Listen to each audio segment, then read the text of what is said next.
Bright intervals. Rain though later this evening in the southwest. Highest temperatures today of 7 to 13 degrees. And now you're up to date on News Talk. Off the ball. Thanks to Screwfix.ie, championing the trade with a dedicated call centre. This is News Talk.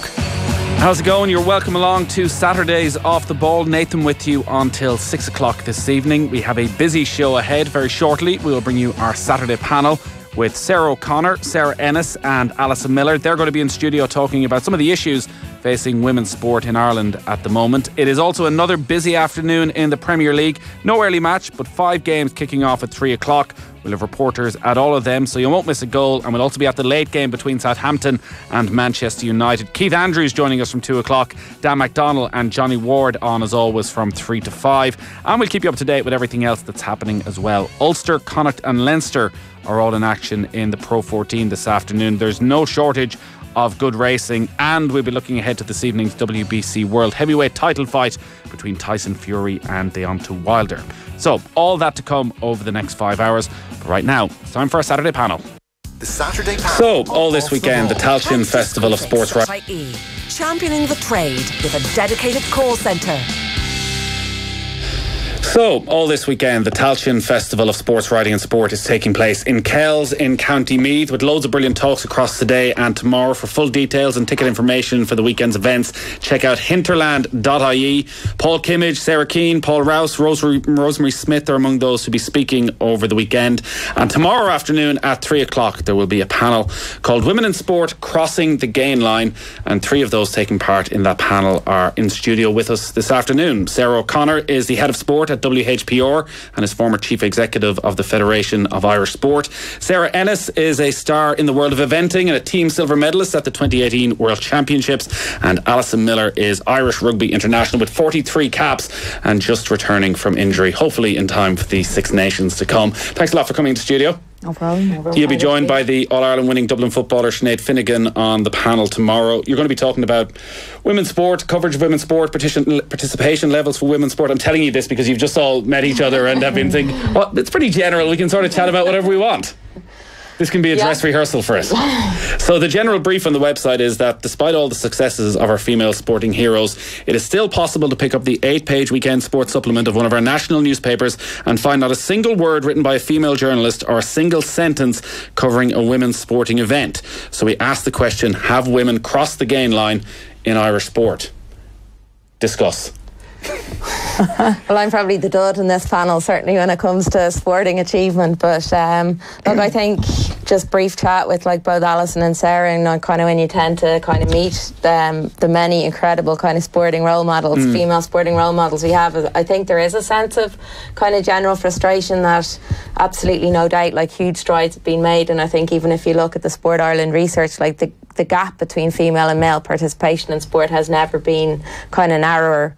But there still feels like there is a big difference, and that female sport still kind of at every level, be it at grassroots, be it in terms of those like Alison and Sarah here who perform for Ireland on the world stage, like in terms of them receiving sponsorship or commercial support, and in the media coverage that you touched on, it does seem that, well, there has been some progress made, that there's a lot more yet to do. I think you were touching on that, Alison, even in terms of your job as a teacher. Yeah, I'm a PE teacher in a Thai college, so I suppose I should give out a shout out to all the students that I give out to on a regular basis, and the great staff there. But like, I'm new there this year, and the one thing that you notice, like, if you give girls opportunities to participate in sport, they will do it. They will participate, and they'll be I'll say it, they'll be more committed than the boys nearly, and they will show up and they'll turn up and they will participate and get involved, and it's really good. I don't think maybe they're at a certain age now where things are changing for women in society, even where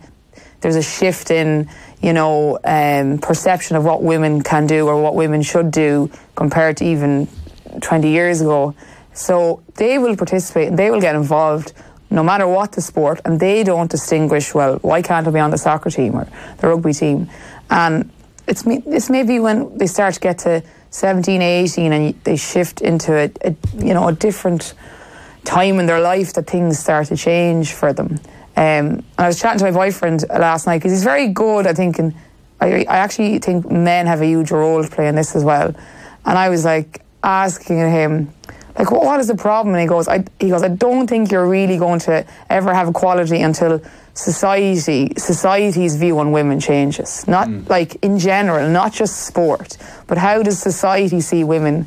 Because if you grow up a certain way in your family and you see women a certain way, it's going to be hard to change that in sport if that's the common view in anything that you do in life when it comes to women. And I said, you're right, like my dad played football for Laois. He was one of Laois's best footballers, be well known in GA. And we were growing up. It was never, I have an older brother, Barry, and two sisters, Anna and Grace. We all played sport and there was never any difference. And you came out in the garden, you kicked the ball around, didn't matter if you're a boy or a girl. Still asked, same, took interest. And he always talked with the Laois ladies, football. Lulu Carroll, Sue Rams brought him. Remember, he called me into the house one day. Kelly Holmes was winning her Olympic gold. Look at this woman, she's incredible.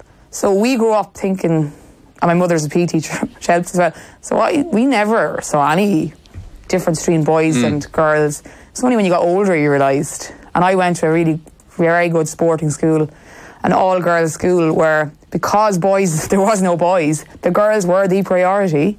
And, you were looked after and we excelled in sport. And it wasn't really till I went to college I went, this is different, You feel like the smaller. Yeah, we were less important. I grew up in a family with 5 girls. There were no boys. And my mum, very luckily, was a stay-at-home mum. So I suppose what you grow up with is what you think should be done. So I had a child, James, 8 years ago. And you get very torn. I think that's where you lose a lot of women, is between trying to raise a family and actually doing a sport. I found that really hard. It tore me in two, because you're like, I should be in the house looking after my child and I should be bringing them here, and you hear of all the good mums that bring them everywhere. I'm like, oh my God, I'm going show jumping and he's in with his granny. So I think that is very difficult for women. I found that very difficult. Yeah, well, Maeve Quayle tells a brilliant story about that when she was picked, I think, was for the Melbourne Olympics in 1956. And I think the Irish Times actually, there were letters to the Times, I think, given out about her choice to go, because I think she had a 6-month-old. I'm not 100% sure on the precise fact, but she left the baby with, as she pointed out, the baby's father. Yeah, no. That is still, I have friends that are and so why don't you then? They're I'm not leaving him with the father. Why not? Where I would think very equally between the two of us, I think my husband's perfectly capable of looking after my child, but I still think people think a little bit that you're the mother and where are you going and what are you doing, and eventing is a very high risk sport, and sometimes you feel you're frowned upon a little bit, really? Maybe you should give it up. I would agree with that. Yeah, no, By who? Who do you feel is frowned?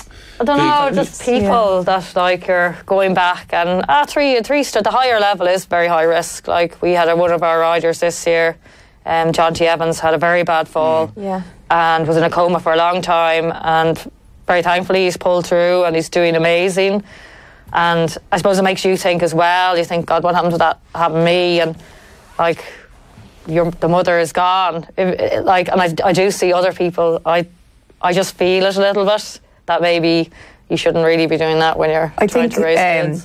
I was discussing this with my boyfriend. He has been into every sport and he's very sporty, and I was like, why is it that, a woman gets to a certain age and you kind of feel people going, you should grow up now, and as in, settle down. When I broke my leg, I was kind of surprised by someone. She's a PE teacher, and she said, are you not giving that up now? Why are you going back to that now? What if you break your leg again? And why are you going back playing? And because I want to, but I think, if you're one of those questions that would never be asked of a male international rugby player.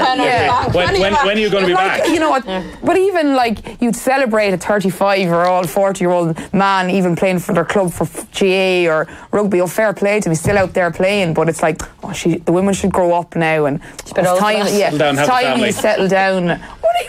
Even if you have a family or not, but why are you wasting your time out there playing? And I suppose, if that kind of idea or perception is out there, that's hard to battle with. Oh, you should just kind of grow up there now and get on with your life, and as opposed to a man, any man, like, you know, I'd come from quite a strong GA family as well, and, you know, like a guy in the club that's playing 38, oh, fair play to me, still going strong, where, what's she doing out there? Like, she's still going, like, idiot, you know?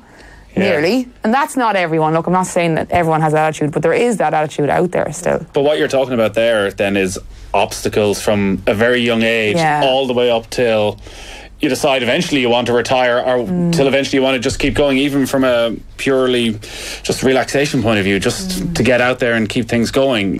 Sarah, you're in a pretty good position, I guess, from being involved firstly with the Federation of Irish Sports and seeing what a lot of the different federations are having to deal with, but now with WHPR, where you look after a huge amount of sports people and their publicity and 4 or 5 different events a week.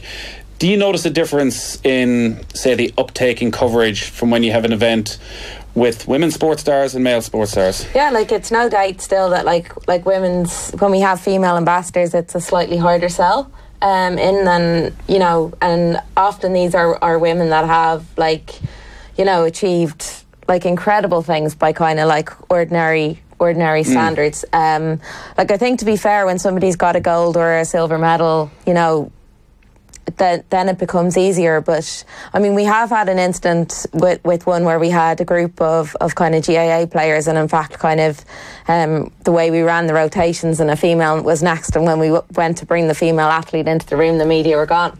So like, I mean, that was about 18 months ago. I think, to be fair, like, a couple of things, like, it's better, both our clients as well, in terms of the brands and the sponsors, are now much more conscious of kind of including female athletes alongside male athletes. So, like, I think the market is beginning to demand that, and I wonder if that touches back to your point, kind of, Alison, or your wise boyfriend from the sounds of it, about kind of society changing a bit, because there's definitely been a change, like, in the wider culture a little bit, and I think that seems to be reflected in terms of what we're seeing that in sport. And then, actually, funnily enough, I think the female hockey team as well has made a big difference this summer, in just how that actually, you know, captivated the sporting audience right across the country, male and female. It was just like a wonderful achievement, but the way, I think, in which it unfolded as well was a really, you know, gripping sports story. And I think, you know, like, growing up, I was, like, always kind of busy away playing sport, and I never thought about it being girl sport or boy sport. It was just kind of sport. And I feel that hockey story managed to kind of transcend that divide. Like, it was an incredible story that encapsulated the imagination, but it just happened to be kind of female athletes. So it has been harder, but it's definitely improving a little bit. Like, I'd love to see, like, as in, these big companies now, I understand we're talking, like, they're there to make money, and there's a reason, but I'd love some corporate responsibility on their half to do something for equality in women and put their money where their mouth is, and actually try and, I don't know, help women sports stars out, putting them in ads or giving them sponsorship. And I'd just love to see that. And then, because you need visible role models. And I think sometimes what happens, and I don't mean this in a bad way, but the media can be lazy when it comes to women's athletes. You don't have very. I think the media are just lazy in general, and we'll take the easiest. But we'll take the easiest option. You always see the same female athlete on television, right? The same female athlete, because maybe I don't know the reason, but you're actually, what you're doing. Yeah, it's great, and they're known, and in a way, it's good because you're seeing one female athlete and people are aware of it. But at the same time, like, sometimes I go, I'd love to hear about that athlete down there, and you never see them because they're never there. So it's kind of always the same, I won't say token female, but it's always the same one. So then we're only aware of this girl that's doing this, but there's so many people out there that have great stories or have seems like success that you don't know about. You'd be lucky if you hear of one. Yeah, and they're not there visibly in the media because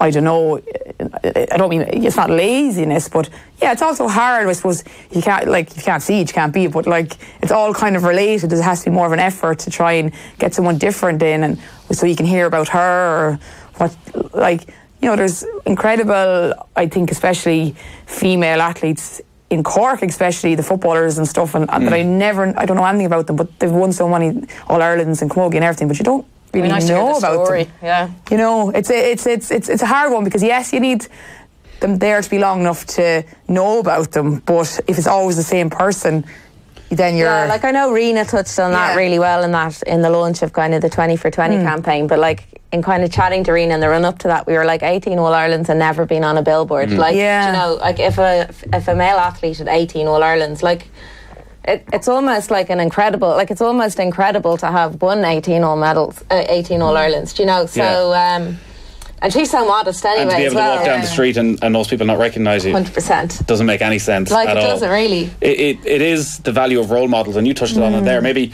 like your house was probably very different actually then, that you were sitting there watching a whole lot of sport and it was being pointed out to you that these can be role models. Well, I suppose my father was really... And it's funny because my uncle, they all played football for Laois except one uncle and my dad.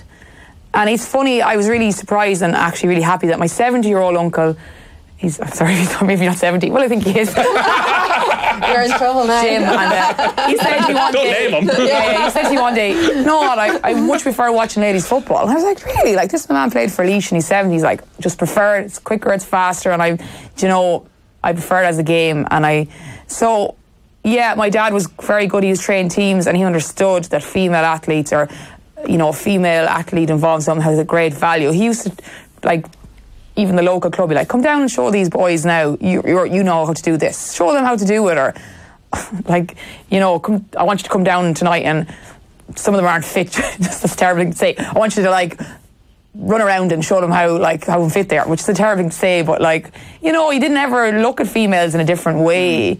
And I think sometimes what happens is female sport is compared to male sport. Like, why do you have to compare them? Sometimes it's like the women's 100 metres and the men's 100 metres. And I was chatting to Phil Healy the other day about this. And, it's one of the few sports where I suppose it's on the same day. You watch the 100 metres men and you watch the 100 metres women. But you don't ever go, oh, the men's 100... Well, maybe people do, but I wouldn't. They're not as good as each other, but in something like rugby, people go, oh, the skill level isn't good, the hits aren't as good, but why are we comparing? Why can't we just actually, appreciate one game for another? Like, the men's game is the men's game, the women's game, especially in a sport like rugby or GA, and realise that they're actually different games and you can appreciate the difference. It's like women's tennis. My wife was saying, I actually prefer watching women's tennis. Different parts of the game, so, like... Are people just comparing? It's not as good, like, whatever. That's a really interesting point, because quite a lot of the conversations we have around this are how we can latch female sport onto male sport, and it's been tried with rugby. Why not put the women's internationals on before or after the men's internationals at the same stadium? Likewise, can we merge ladies Gaelic football into part of the GEA and they all have the same governing body? Because there's seen as a definite tangible benefit to that, whereas what you're saying is actually very different, to be your own. I agree with having them on the same day, because it's just that people try to directly compare when there's different games. Different games, maybe. Well, like, it's a bit like you could look at it another way, and I hadn't thought about this before, but like, you could have an absolutely like really dour kind of international match or even inter-county level game, and then you could go down to a junior B club game and it could be just like the most compelling match that you've ever kind of seen, because it's more than just about the the result or the skill level of the players. It can be if it's a nail biter right to the end, or there's something really important on the line.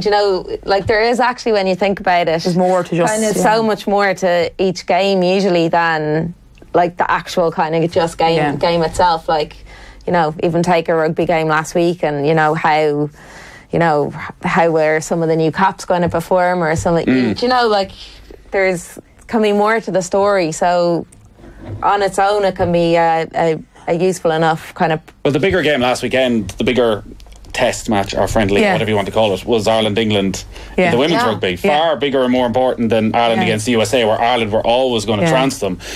Yet the level of coverage, and we're as guilty as anybody with this, it's like there's a magnitude there. And it's interesting, I suppose, because where am I going to now? I don't know what I'm going to say. Typical me. Oh no, never mind. It's gone. Whatever it was going to say, but like, it's probably a bit of a risk, like, in terms of the media. I mean, you're like covering what you think your audience kind of want to hear, like, a lot of the time, and that's like, and you're like expertly placed to judge that too, by the way. But like, you wonder if you sometimes gave people something else. Like, would you create the audience? And I suppose that like is a question. And you even go back to, say, you know, Leinster Rugby, you know, in Donnybrook probably 15 years ago, and they're only drawing a crowd of kind of, you know, a couple of hundred maybe. And if you change that to the fact that now they can probably fill the Aviva out twice a year, and like there's a lot of things that have gone into that transformation.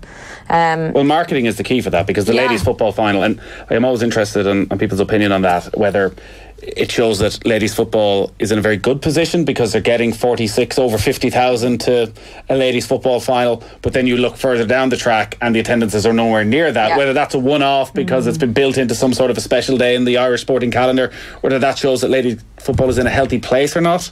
I think people love events. It's not even the sport sometimes. I don't mean that in a bad way. No, some people do genuinely love going to the games, but for a lot of people it's everything around the game. It's, if you look at Ireland, New Zealand, the Aviva, it's the day out, it's, you know, going to the pub first, it's, or whatever, getting the points, it's going in and watching the game and knowing, oh, I don't know who I'm going to meet here now, or then we'll go out after. And like, I've been to a few games where the people in front of you, and they are up and down to the bar about 4 or 5, and they're not even watching the game really, they're watching it. Not saying that was a very small minority of people and the rest of them are watching, but like I was in a bar for the match last weekend because we were having a little reunion thing, and I actually just thought in my head, I was like, I don't even know if it's the actual sport that we're all here to watch. It's more the event that people like going to. People like going to events. So men's sport is a huge event. And you meet people there. Yeah. Well, you have, like, I mean, in your sport, like probably Tattersalls or like the horse show is a classic example of this, where... Horse show is a big example. Yeah, of it's it. huge. Where, like, so many people, so many eventers I know don't compete in the horse show. They take that week off and they go and socialise. Because there's no eventing on it. There'd be classes like if you did a bit of show jump and you managed to qualify a show jumper, or if you did the young eventors class. I try to get a couple into that every year. They could do that, but the majority of them don't do that. So it's actually a big social event on the calendar. And like even in the UK, probably the likes of badminton or something is probably something similar. It's massive. You just go over and you meet everybody. You're like, oh, I didn't know you were coming. And so it's not really seen as this is our day in the sun where we can promote our sport and promote our event and get more and more people involved. It's more just, it's a social occasion that is based around. Yeah, it's a great, it's like badminton's amazing and all those big events. We just, even if you're not competing, you try and go. And you can't even be going on business as well, trying to meet people and get new horses, and that's always a thing, and get new sponsors. I've got sponsors by going to badminton and going up and down the shops and meeting people, and I know it's very good now. So there's a work element to it as well. Yeah, oh yes, there is. But like my sport is like we compete equally against each other. Yeah, it's very different. Like you were so different, and like from when I grew up, it was a lot more girls. Like it was like My Little Pony. Right. And the boys are funny. Like the girls worked very hard, and you did a lot when you were younger, and you went through the pony club, and the boys would slot in about between 14 and 18 and just off they go. And it's like, but you haven't done. They just take to it like a duck to water. They're funny. They wouldn't put in the other years of grafting. Yeah. And they just go in, and like a lot of the top a couple of the top jockeys I think started riding at 18. They just decided to take it up. And had they done other sports, or had they got a multilateral development in other things? Yeah, I think they were kind of like sporty people. Yeah. And do you find it's very much a level playing field then between male and female? Yeah. Now, unfortunately, I was the only girl on the team this year. But like a lot of the time, it could be like mostly female, it could be more female, it could be 50-50. No, it is a level playing field. Sometimes I wish I was taller. See, like I'm by far the smallest. But no, it is. It is nice to be a level playing field. There is no difference. You all have your horses, and you get your animal according. Like I could ride a 15-hander, and the man I'm competing against could be a lot taller, and he could be riding a 17-hander. But you all compete equally. There's no difference. I actually think in the media, the local papers are really good for promoting women's sport. But I would have noticed over the years, they're very good. Like, they'll report on ladies' GAA or ladies' soccer or ladies' rugby. And you give credit because, in fairness, they do a good job. It's more, maybe when you open like more national papers or whatever media, you don't see as much about it, like, which is interesting. So, and I think a lot of people would know about female athletes and they'll know their name and they'll know who they are, but then if you walk into the room, they won't know who you are. So there's kind of a gap between that they know who you are and they know what you're doing. They might have seen you, but they will not know who you are if you walked into a room. Like, yeah, and that might come back, like it says, you know, in the general kind of, even kind of, you know, career or professional development conversations kind of around women and equality in that sphere. You know, like a comment that's made often is that, like, women don't always, like, put their hand up, you know, like, that, you know, they see a job description and they kind of focus in on the 4 things of the 10 that they can't do, so they shouldn't really apply, you know. And there's probably an element of that in female athletes too. They tend to be a little bit maybe less vociferous about what they've achieved or what they put in to get that. And I certainly, you know, there probably is an element as well of, like, kind of trying to get, like, the stories out there, you know, and in some ways some of the, you know, social media and a few of the channels do allow you to do that, but it's maybe not, it's a natural instinct for kind of female athlete. But certainly the guys that we would kind of deal with or come in, we'd be always like, look, we know you've got 10 million things on your plate and this is not a priority, but really, if you can, you should kind of try to, like, begin to showcase what, you know, like the Alison Miller is, as well as Alison Miller, the rugby player. Like, what's the rest of piece about Alison Miller? Let people see your personality and your character, because then that's the next step where people actually make gain some sort of an attachment to you. Because, like, the female athletes I know are just as entertaining and funny, or have got great personalities that might be really, like, you know, really good on television or whatever, like, not just television, but they're really interesting people. And why, if you're really interested in a male athlete, female athletes just have the same, like, have, if more to, I don't mean more, but, like, they're really entertaining. And as you were saying, there's, like, you know, people would like to get to know them, like, so. Well, like, I don't watch rugby. Well, I'm not really a rugby fan, so I had to Google. People tell me this all the time. They go, sorry, I'm not really interested. So I had to Google you. But, like, I would watch, like, the Ireland-New Zealand match, sat down, it was amazing, was edge of your seat, and I could probably name some of those players, which is pretty good going for me. But you're not given the opportunity to know you or watch your match, so I wouldn't have a clue. Like, I had to Google you.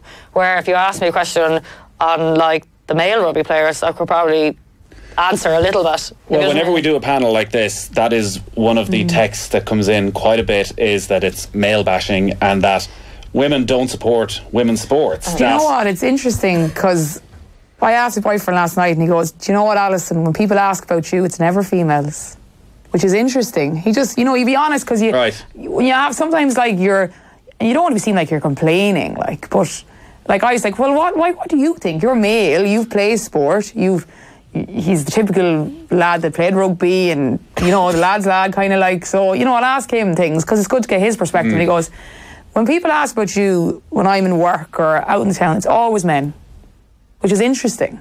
He goes, females never really ask me about you. We're not great at backing our own. Which is, you know, like, which is interesting. He goes, it's always the men. Is she back from injury? Is she playing this weekend? What's the story with someone, you know, that's not picked? Or, you know, what? It's always men, which is... Yeah, like, you know, I do think the audience piece is key. Like, it's obviously key for you guys in media, like, when you're, you know, picking even what sports or whatever you're going to speak on before you even get to kind of a gender issue. And, like, it's key for kind of, for brands or for companies when they're kind of choosing what sport they might align to or invest in terms of sponsorship, or for CSR, as the case may be. And, like, I think that's where it is all linked. You know, Nielsen, I think maybe about 3 years ago did like kind of a global study around women in sport, and they actually found that kind of female fandom is actually significantly kind of on the increase, which is maybe not so revolutionary. But I think what I found so interesting about that, and it was 28 countries, it included places like Saudi Arabia and China, you know, as well as a lot of the European and countries and the States. But it was that they actually think it's an increased availability of PE actually in schools for girls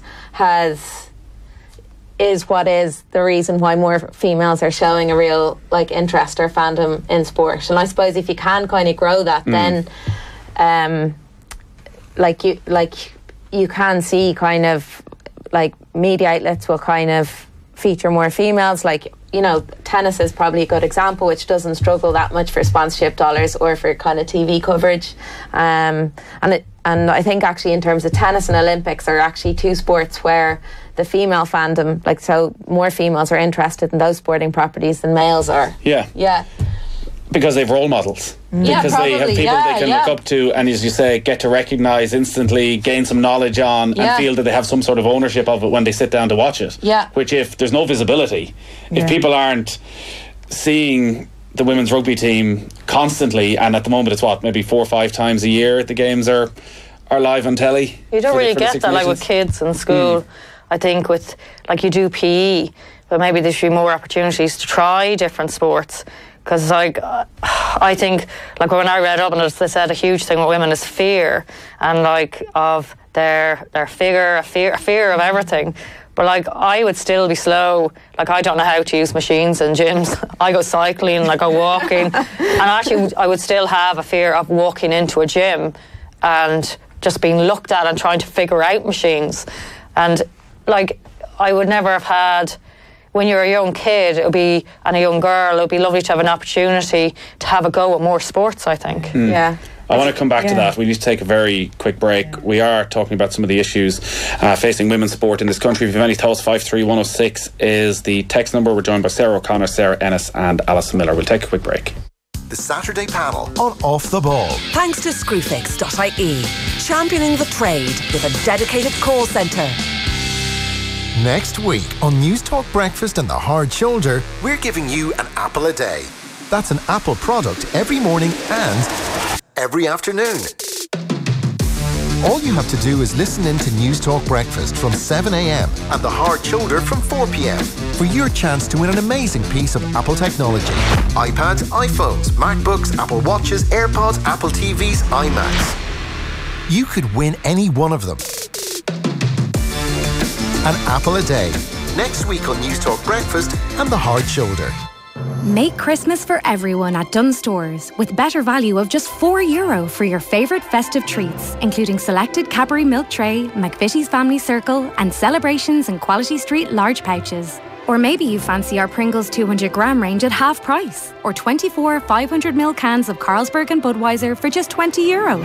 Plus you save even more with our €10 off every €50 grocery voucher. Dunnes Stores, always better value. See online for terms and conditions. Minimum spend required. Please drink responsibly. Thinking of hiring a locksmith? Or do you provide locksmith services? Did you know that locksmiths must hold a PSA licence issued by the Private Security Authority? Locksmiths who operate without a licence, and anyone employing one, is breaking the law and could face prosecution and fines. For more information on how to get a licence or to report an unlicensed locksmith, visit psa.gov.ie. Issued by the Private Security Authority, the security regulator. Electric Picnic 2019, the Music and Arts Festival. Stradbally Hall, County Laois, August 30th to September 1st, subject to licence. A beautiful 600-acre estate of rolling hills, green landscapes, forests of mystery, and home to Ireland's music soul. With incredible music, art, theatre, comedy, food, and holistic help. It's the most delightfully diverse lineup of the year. Electric Picnic. Tickets on sale this Monday at 9 a.m. See electricpicnic.ie. If you've had a mortgage for years, or you're a first-time buyer, why pay more for mortgage protection than you have to? VHI now offer cover from as little as €7.58 per month. It's easy to set up or switch over the phone. Call us on 1890 444444 or search VHI Mortgage Protection. €7.58 per month is based on a 30-year-old non-smoker for a 20-year term and mortgage protection of €158,000, including a 10% customer discount and a 1% insurance levy. Terms and conditions apply. VHI Healthcare DAC, trading as VHI Healthcare, is regulated by the Central Bank of Ireland and is tied to Zurich Life Assurance plc for VHI mortgage protection. You can watch Arsenal versus Tottenham and Liverpool versus Everton on Now TV for just €10. So what's stopping you? Putting up more Christmas decorations? Your house already looks like Santa's grotto. A family party? Your Aunt Mary has seen you 4 times this week already. Don't let anything get in your way. To treat yourself to a Now TV Sky Sports Day Pass and watch the games that matter to you for just €10, search Now TV Football today. Content streamed via internet, full terms at nowtv.com. Want to upskill? Check out National College of Ireland's January Springboard Plus courses. We have higher diplomas in data analytics, software development or web technologies, and postgraduate programs in data analytics and cybersecurity. Courses are offered in the evening and online, are 100% free for the unemployed and 90% funded if you are employed. Come to our Springboard information session on Wednesday, December 5th at 5 p.m. in the IFSC or visit ncirl.ie. The all-new Dacia Duster is more rugged, robust and even better looking. And from €149 per month, it's got the perfect figure too. It's the sort of car you'd swipe right on, the sort of car you'd do the dirt with. And by that I mean take it for a drive, off-road. Light your fire for the all-new Dacia Duster. Visit your local Dacia dealer today. Finance is made under a hire purchase agreement. Terms and conditions apply. Deposit required subject to lending criteria. See dacia.ie. Ever wondered where standards come from? If you're involved in innovation, you probably have. And the simple answer is they're developed by people like you. NSAI is the National Standards Authority of Ireland. When we're developing a new standard or updating an existing one, your expertise is invaluable. So you can help influence the direction of your industry and be among the first to hear about new developments. If you'd like to participate, visit nsai.ie today or call 01 807 3800. That's 01 807 3800. To celebrate Dublin as a UEFA Euro 2020 host city, the National Football Exhibition is here and free to visit from Sunday, December 2nd to Sunday, December 9th. The first stop is Printworks, Dublin Castle. This free exhibition celebrates 60 years of European Championships and all aspects of football in Ireland. The National Football Exhibition, December 2nd to 9th at the Printworks, Dublin Castle. Download the National Football Exhibition app for details. The Saturday panel on Off the Ball. Thanks to Screwfix.ie. Championing the trade with a choice of over 20,000 quality trade products. You're very welcome back to our Saturday panel. I'm joined in studio by Sarah O'Connor, who is the head of sport at WHPR, Sarah Ennis, who is a silver medalist at the 2018 Eventing World Championships, and Alison Miller, the Irish international rugby player. So we've been talking about women's sports, and we've been talking, I guess, about the exposure that women's sport is getting. We were just touching on participation there and the importance of PE and how to keep young girls involved. The key reason, an awful lot of the studies that have been done on this in recent years, is having a variety of sports on offer, which comes back to the government's outlook on PE, which is it seems to be a lot of hassle for most schools, and that it boils down to you play Gaelic football, soccer, maybe a bit of basketball, whereas all the research suggests that actually females enjoy more individual sports at times. They enjoy gymnastics, they enjoy tennis, they enjoy the variety that you might get in first year and second year in school, but after that it seems to drop off. Is that something you would have found, Alison? I think boys think they own PE. Like sometimes when you're mixed, like you go in and what do we like? You know, it's funny. What are we doing? What are we doing next week? And you're like, we'll tell you next week. You know, and you have a group doing gymnastics at the moment, and you know it's going to go down like a lead balloon with the boys because they like it's girls' sport. So you go in anyway. You say nothing for. They are asking the court, what are we doing next week? What are we doing next week? Tell you in PE because you know that they're going to be so. You go in and you say, okay, we're doing gymnastics today, which is a great sport for anyone who's done gymnastics. It's a great fundamental sport to do when you're a child or a kid, regardless what you end up in. We all did it in our house, and it's a fantastic sport. And the boys are like, oh no, it's a girl's sport. And I say, oh no, wait. And then I go, no, I say to them, look, you test your strength, you test your balance, and you kind of go, let's see how many of us today are strong and can balance, and then they'll always go and walk out. I really like that. So it's giving them a different, making sure, like as I try to say to them, yes, you might like gymnastics, but in 4 or 5 weeks' time we're doing something else. So you're given a wide variety of sports, so they all can get an opportunity to do different sports. And we have these, I suppose, stereotypes of what's female sports, what's male sports. And to me, everyone who knows me will laugh, I played everything growing up. I did ballet, I did gymnastics, I did Gaelic football, I did hockey, I did volleyball, I did basketball. And when I took up rugby, I didn't think it was any difference. It was just another sport that I could play. I didn't really think it's a boys' sport. I didn't really think it was a girls' sport. Maybe I was naive, I don't know. I was 22 and I just took it up. It's like, another sport I can play. And it's really only then, the more you got into people, you play rugby. Like, that's a masculine sport where maybe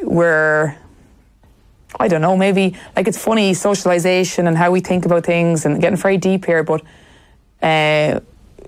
we're all products of how we think about everything. You put yourself in a box about anything in life, like, I don't know where I'm going with this now, but basically, like, who decided that men, like, years and years ago, men did gymnastics in the army and everything, years and years before, and women didn't do as much when it came in, and then it suddenly became it's a female sport, or, men have been playing rugby longer than women, but, women can still play it, but, and it's like, we say that women prefer this or that, but, like, maybe they've never given themselves the opportunity to think that they could like it, because they think, we're all driven by what we think people should think. Like, so women like this or women like that, but, like, I hate shopping. Like, and everyone will go, women love shopping. Like, I like to have nice stuff. If someone could be my personal shopper, it'd be great. Like, but I hate the process of it.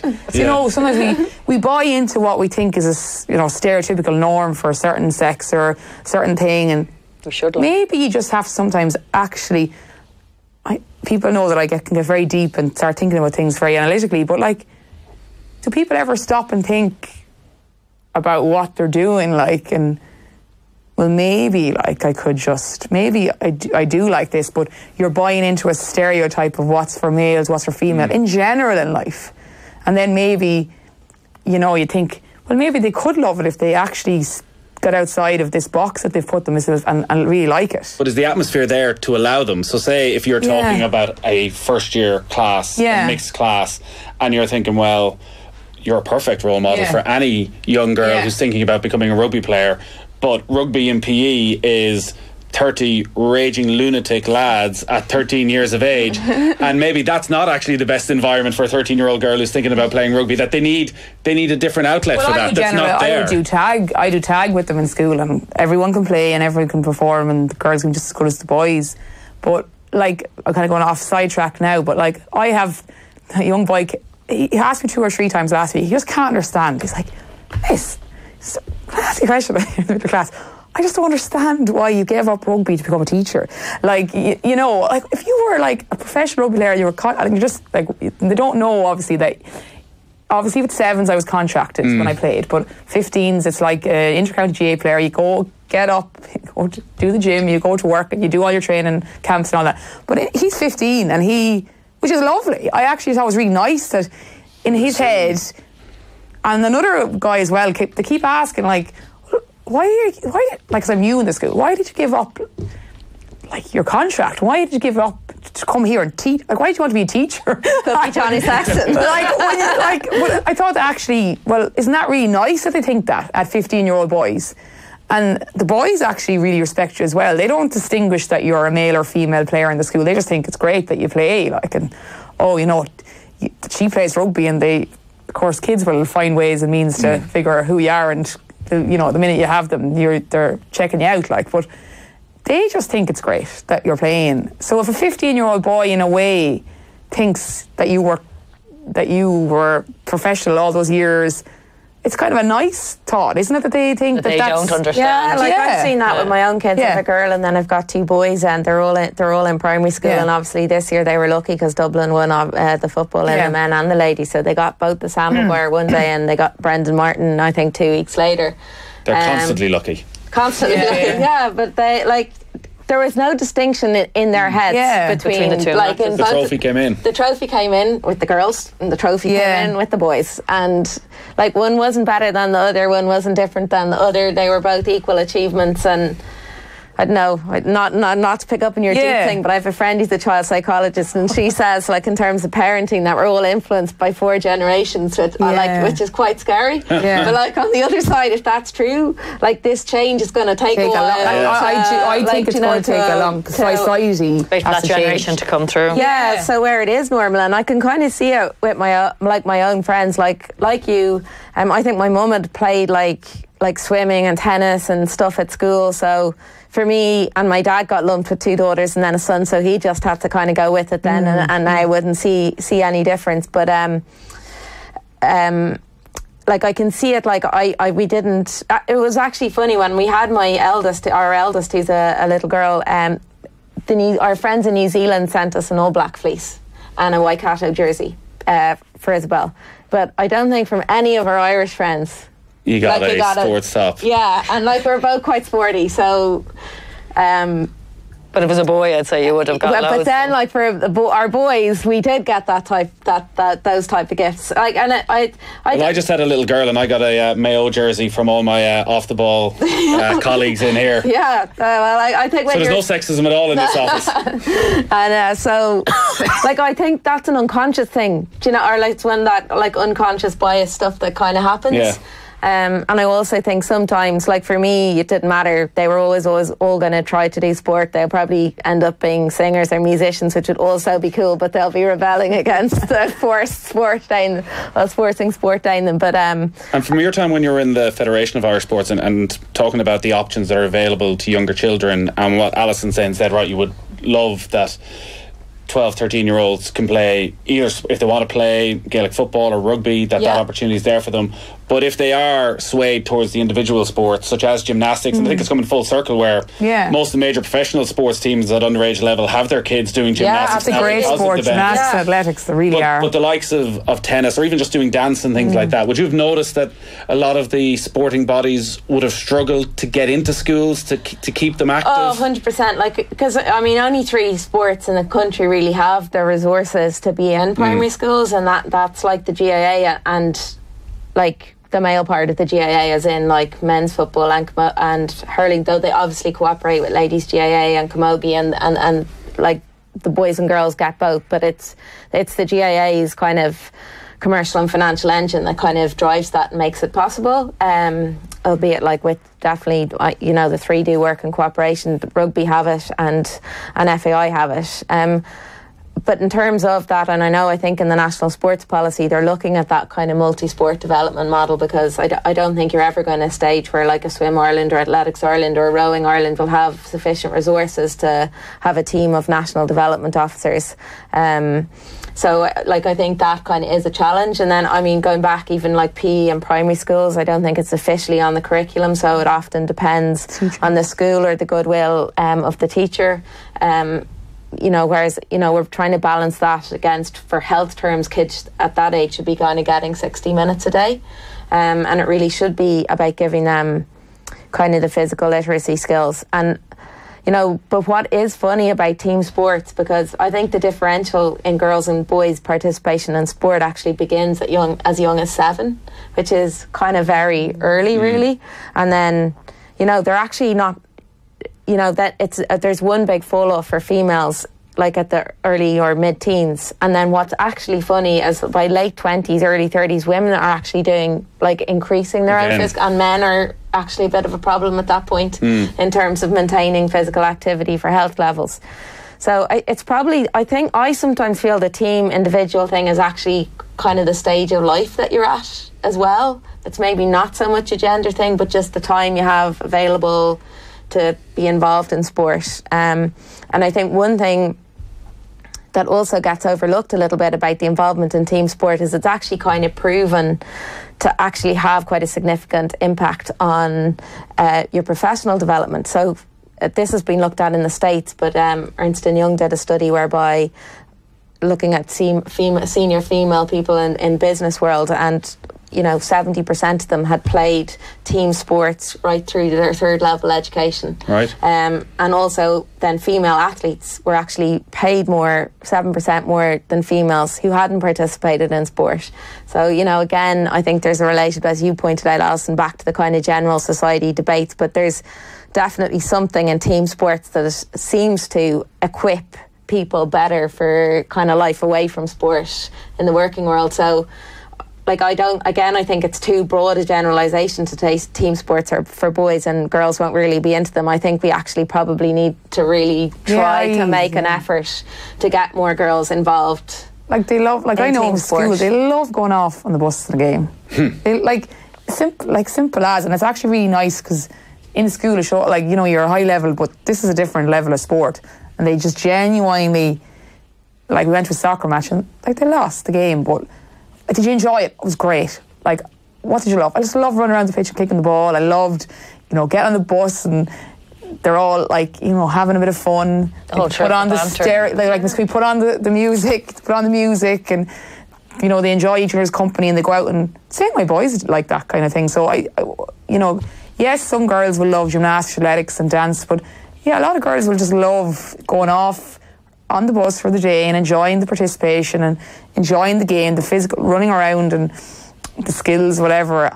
And genuinely just love the camaraderie of the team and the day out. I don't mean that in a really simplistic, well, it is simplistic because they just participate, which is great. So girls can enjoy that as well. Well, when I kind of look back at sport when I was doing it, I loved chasing a white ball or hitting a tennis ball or whatever it was. It really was anything at all. But now kind of older, I'm not sure that I'm any wiser, but looking back, actually I realised that I'd absolutely zip really to do with the sport. I did enjoy that, but it was the people I met, it was the places it took me, and even now the friends, because all those pressure points you talk of, that when they do the studies and where both boys and girls drop off is when you move from primary school to secondary school to college into the workplace. It's when your social circle generally changes and maybe you can end up dropping out of your sport, whereas if your social circle is your sporting team for young people, they're far more likely to stay involved. Because there's characters on a female team the same way. There's the funny one, there's the the same personalities that there might be on a men's team. I even think going into work in my first job, which was quite kind of male dominated, but I actually do not know what I would have talked to some of my bosses about if I couldn't have commented on the rugby match or it's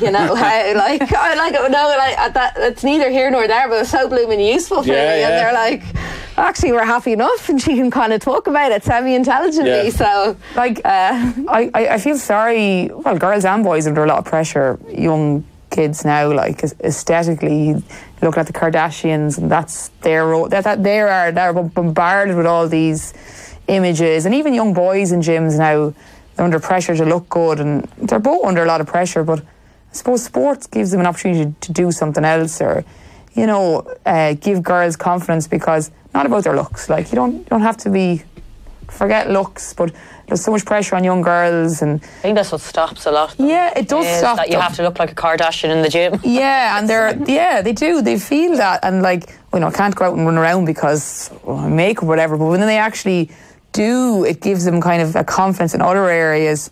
And then when they realise that, it's kind of it's a great head leveler to go out and do something. They kind of realise, well, hang on, I actually this has nothing to do with, I don't have to look good here, I can play well, I can get confidence from that, I have friends from it, and then you feel better. Where there's huge pressure for them to look a certain way and to maybe... I think as well, sport's a brilliant enabler from that point of view. If you move country, if you move city, you can immediately kind of fall in with a circle, which is just such a great asset or tool to have for your kind of everyday life. Did you find, Sarah, that your life outside of sport benefited from your life in sport? My kind of life is sport. I'm terrible. I suppose with horses, it's 24/7. As I was saying to Alison, you could be up at 2 o'clock in the morning to get ready. You have to go out, you feed the yard, feed the horses, get them ready, put them on the lorry, get to your event, walk your tracks, learn your things, get dressed, get on your horse. So it's you could have got up at 2 a.m. and you could be back at 9 o'clock that night, and you just don't get a huge amount of time to do anything else. So your sport actually becomes nearly your whole social life. And I was quite like, this year I found I was kind of bad at that. I very rarely stepped outside my circle. And you don't realise till everything calms down. Like, we stop, say, at the beginning of October, and it takes a while for everything to settle down. And then you realise you kind of really haven't got much of a life. Much of your life have gone missing there. Yeah, but like on the same... But you have a world silver medal. Yeah, not many people have that. Yeah, no, you have to put your head down. Like, this year I stuck my head down and I never lifted it. Yeah. But it's my whole world. That's what I do, and that's who I talk to, and that's who I go out with. And we had a silver medal reception last night in Druids Glen, and you meet all your friends, have a great chat. And they're like, oh, we should have gone on the beer.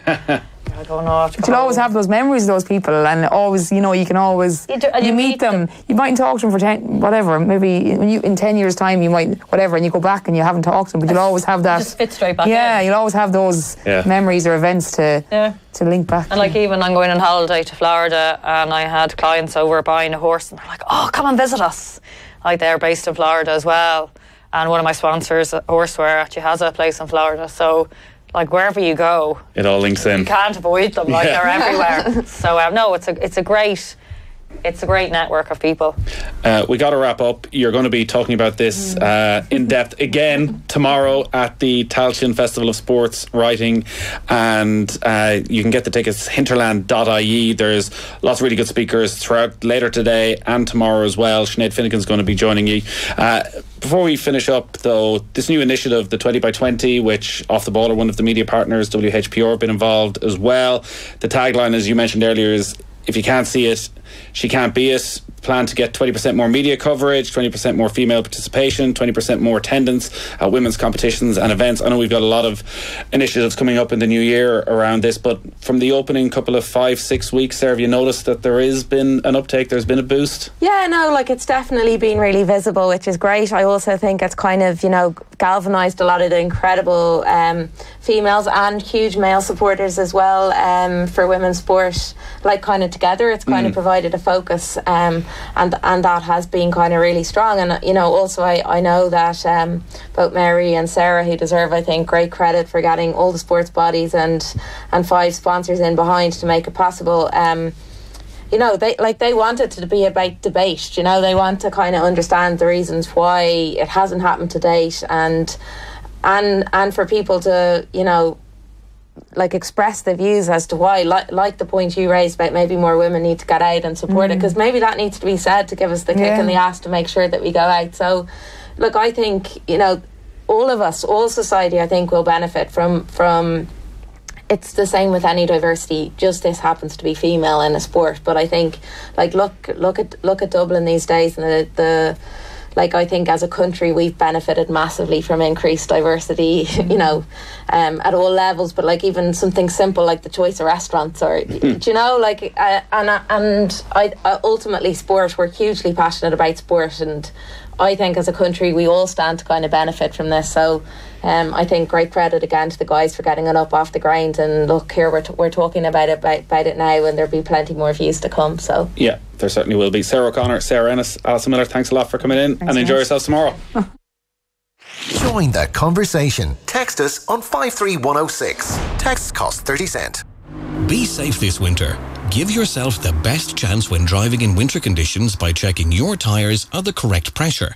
And make sure they're changed before they reach the minimum legal tread depth of 1.6 millimetres. Motor Tips, brought to you by Volkswagen Service. Book a service online at Volkswagen.ie. Now pay attention, Lauren, because today's just for you. Sure, we could have taken you to the zoo or the playground, but this is all about your future. Your first visit to our solicitor. Come on, Connor. She's only 6 weeks.